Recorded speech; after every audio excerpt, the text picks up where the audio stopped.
High, আমি রিনিকা। স্নান সেরে প্রদীপ আর ধূপ জ্বালিয়ে নিয়েছিলাম, কারণ আজ পৌষ মাসের তিথি পূর্ণিমা তিথি।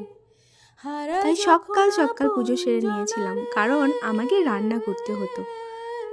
আর ধূপের গন্ধ তোমাদের কার কীরকম লাগে জানি না, কিন্তু আমার খুব ভাল লাগে।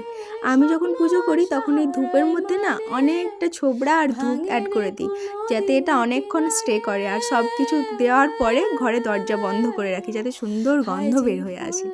যাই হোক, আজ দুপুরে রান্না করেছিলাম কলাই ডালের বড়া, ধোয়া ওঠা মুসুর ডাল, আর হ্যাঁ, ওই যে ঝরঝরে একটা টক দেখতে পারলে সেটা। আর যেটা রান্না করেছিলাম তার জন্য দরকার ছিল আমার সর্ষে, লঙ্কা আর আদা বাটা। তার আগে কিন্তু আমি রসুন থেতো করে রেখে দিয়েছিলাম। যাই হোক, কড়াইয়ে তেল দিয়ে দিয়েছিলাম 5 ফোড়ন, তারপরে ওই থেতো করা রসুন। তারপর বাটির মধ্যে বেটে নিয়েছিলাম গোটা গোটা করে, একটু মানে একদম মোম হবে না, গোটা গোটা রাখার মতো করে সর্ষে, লঙ্কা, আদা। তার সঙ্গে অ্যাড করে দিয়েছিলাম হলুদ গুঁড়ো, নুন গুঁড়ো, জিরে গুঁড়ো, আর কিছু না। তারপরে শেষে একটু টমেটো দিয়ে নিয়েছিলাম। এরপর আমি আজকে রান্না করছি হচ্ছে পালঙ্কের শীষ। সেটা আমি একটু ভাপিয়ে রেখেছিলাম। পালঙ্কের শীষের মধ্যে দিয়েছিলাম গাজর, আলু, টমেটো, পালং শীষ। তারপর দেখো, নামানোর আগে আমি একটুখানি চিনি দিয়ে দিয়েছিলাম। এটা আমার প্রায় হয়ে এসছে, স্বাদের জন্য একটুখানি চিনি দিয়েছিলাম। বিকেল হতে না হতে আমার একটা কাজ চলে এসেছিলো হাতে। এই যে অনেক দিন থেকে আমার মশলা প্রায় শেষ হবো করছিল, আমি গুঁড়াবো ভাবছিলাম, কিন্তু সময় পাচ্ছিলাম না। যেটা দেখলে মিক্সিং জারের মধ্যে, সেটা হলো জিরে, লঙ্কা, মৌরি আর ধনে, এইটা দিয়ে গুঁড়িয়ে রেখেছিলাম। এটা ওই ঝোল ঢোলে দিই না আমরা যে মশলাটা, সেটার জন্য, মানে জিরে গুঁড়ো যাতে ইউজ করি সেটার জন্য। আর এই যে একটা দেখতে পাচ্ছ, এটা হলো স্পেশাল মশলা। এটাতে দেওয়া হয়েছে শুকনো লঙ্কা, জিরে, 2 রকমের সর্ষে, ধনে আর হচ্ছে মৌরি। তারপর এটা কিছুক্ষণ শুকনো খোলায় নেড়ে চেড়ে নিয়ে তারপর মিক্সিতে, ঠান্ডা করার পর মিক্সিতে গুঁড়িয়ে নিয়েছিলাম।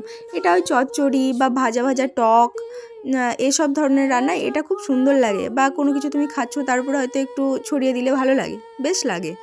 তারপর সন্ধে খুব সুন্দর একটা গন্ধ পেলাম, খুব ভালো লাগলো। ছোটোবেলায় কিছুক্ষণের জন্য ছোটোবেলায় ফিরে চলে গেছিলাম। এই দেখো, পাখিমণির আজকে বই দিয়েছে। প্রথমে দেখতে পেলে 2খানা খাতা দিয়েছে, তারপরে এই যে ভাষা পাঠ 5ম শ্রেণী, অনেকগুলো বই দিয়েছে। পাখির এবার 5 হলো। এটা হলো বাটারফ্লাই। তারপর যে হয় না একটা পাতা বাহার, এখন এই বইগুলো হচ্ছে। আমাদের সময় কিন্তু এইরকম বইগুলো ছিল না। এই যে আমাদের পরিবেশ, এইসব বই আমরা কিন্তু পড়িনি। আমাদের অন্যরকম বই, ওদের অন্যরকম বই। এটা উইংস, ডানা, কি সুন্দর না? এই বইগুলো কিন্তু 3 থেকে চলছে একরকম।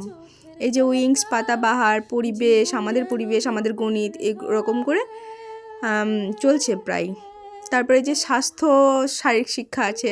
আর সব থেকে মজার বিষয়, মজার বইটা হলো, মানে পাখি যেটা পড়তে খুব পছন্দ করে, সেটা হলো জগৎবাড়ি বইটা।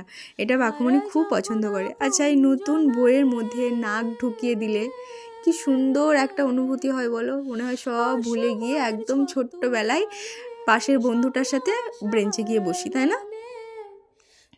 রাধে।